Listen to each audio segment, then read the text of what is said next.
ወቅቱ ከዛሬ 5 ዓመት በፊት ነበር። አገር ሰላም ብለው ትምህርታቸውን ለመከታተል ወደ ደምቢ ዶሎ ዩኒቨርሲቲ የገቡ ተማሪዎች ግን አገር ሰላም አልሆነችላቸውም ነበር። በወቅቱ ቁጥራቸው በውል ያልታወቁ የአማራ ብሔር ተወላጅ የሆኑ ተማሪዎች በታጣቂዎች ታፍነው ወደ ጫካ ተወሰዱ በሚል አገሪቱ ጭንቅ ውስጥ ገብታ ነበር።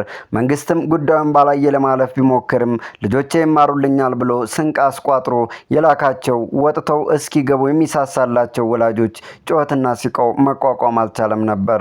ምንም እንኳን ድርጊቱ በመላው ኢትዮጵያን ዘንድ መወገዝ የሚገባው ቢሆንም በአማራ ክልል ብቻ የነበረው ሰልፍና ጩኸት በርትቶ ነበር። ምሁራንና የፖለቲካ ፓርቲዎች፣ የማህበራዊ ሚዲያ አንቂዎችና የውጭ አካላት ሳይቀሩ ድርጊቱን መንግስት ባለበት ሀገር አይደለም ሊደረግ ታሰብ የማይገባው ድርጊት ነው ብለው በጥብቅ አውግዘውትም ኮንነውትም ነበር።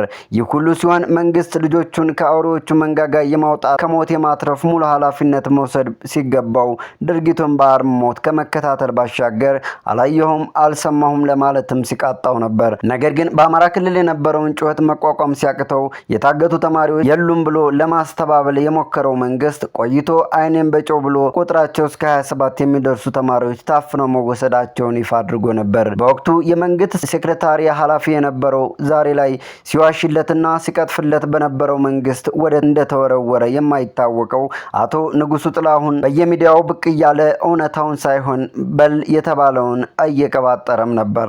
21 የታገቱ ተማሪዎችን አስለቅቀናል፣ 6 ተማሪዎች ይቀራሉ፣ እነሱንም ለማስለቀቅ ጥረት እያደረግን ነው ሲል ያለምንም ተጨባጭ ማስረጃ በሰው ቁስል እንጨት ስደዱበት እንደሚባለው በወላጆች ላይ ሲያላግጥም ይደመጥ ነበር።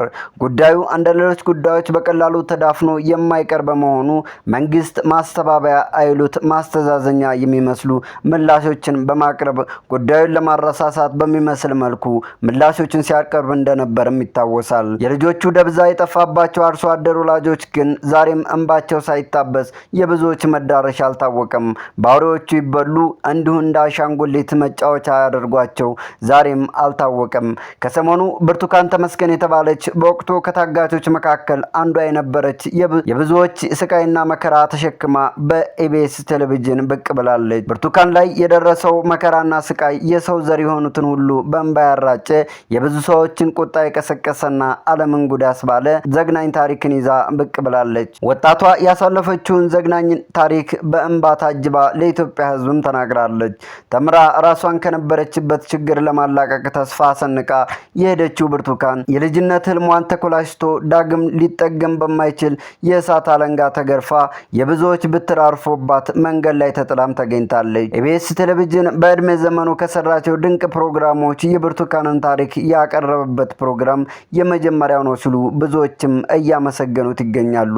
ይሁን እንጂ ከበደል ላይ በደል እንደሚባለው የዜጎችን ደህንነት የማስጠበቅ ኃላፊነት ያለበት መንግስት የታጋቾችን መዳረሻ አጥቻለሁ ወይ እንደ ቦኮ ሐራምና አልሸባብ ኃላፊነቱን የሚወስድ አልተገኘም የሚል ዲስኩር ፓርላማ ላይ ያቀረበው መንግስት ብርቱካንን ካሳለፈችው ሰቆቃ አሁን ያለችበትን ስቃይ ለወደፊቱም እንደምትኖር በሲቃ ውስጥ ሆና የተናገረችውን ንግግር የኢትዮጵያ ሕዝብ እንዳያይና እንዳይሰማ ንግግሯ ከኢቢኤስ ዩቲዩብ ቻናል እንዲወርድም አድርጓል። ከአንድ ዓመት ተኩል የግዞትና የሰቆቃ ኑሮ በኋላ ተደፍራ ከደፋሪዎቿ ጸንሳ በሞትና በህይወት መካከል ሆና ስትለቀቅ ተቀባይ ቤተሰብ የሌላት ብርቱካን መዳረሻዋ እንደ አባትና እናቷ ያመነችው ደምቢ ዶሎ ዩኒቨርሲቲ ነበር ያደረገችው።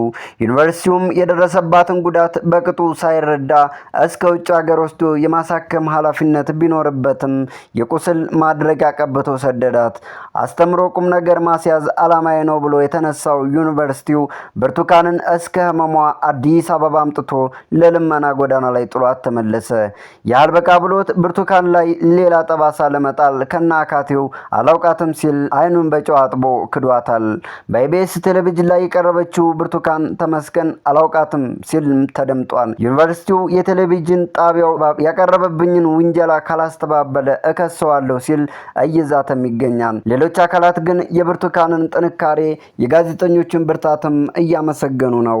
የቀድሞው የኢትዮጵያ ዲሞክራሲያዊ ፓርቲ ኢዴፓ አባልና ፕሬዝዳንት የነበሩት አቶ ሙሼ ሰሙ ስለ ብርቱካን እንዲህ ብለዋል። የወጣትነት ተስፋሽን ለጊዜውም ቢሆን አጨልመውታል። በበደል ላይ በደል እንዲሉ ያላቅምሽ የተሸከምሽውን መከራና ፍዳም ተሸክመሻል። ግፈኞችንና ሞትን አሸንፈሽ ዛሬ በህይወት ብቅ ብለሻል። ለዚህ ላበቁሽ ጋዜጠኞች ምስጋናዬን አቀርባለሁ ሲሉም አስፍረዋል። በወቅቱ ጩኸትሽን ለመጮህ ብሞክርም በበደልሽ ልክ እንዳልነበር ዛሬ ይበልጥ ተሰምቶኛል። ትናንት የግፈኞች ጨካኝ ክንዶች እንደተሸከምሽ ሁላ ወደፊትም በስኬት ጎዳና እንደምናይሽ ጽናትሽ ከበቂ በላይ ምስክር ነው እና በርቺ በማለት ሁሉም ሰው ከብርቱካን ጎን እንደሆነና እንዳግዛትም ጥሪ አቅርበዋል። ሌሎች ደግሞ መዳረሻዋ ወዴት ይሆን ምናልባት ስታፍና እንዳትሰወድ የሚል ስጋታቸውንም ያቀርባሉ። ለማንኛውም ቸር ያሰማን፣ የብርቱካንን ስቃይም በዚሁ በቃሽ በላት፣ ሌሎች ብርቱካንን መሰሎችም ከክፉዎች መንጋጋ ያውጣቸው በማለት የዛሬውን ጥንቅር በዚህ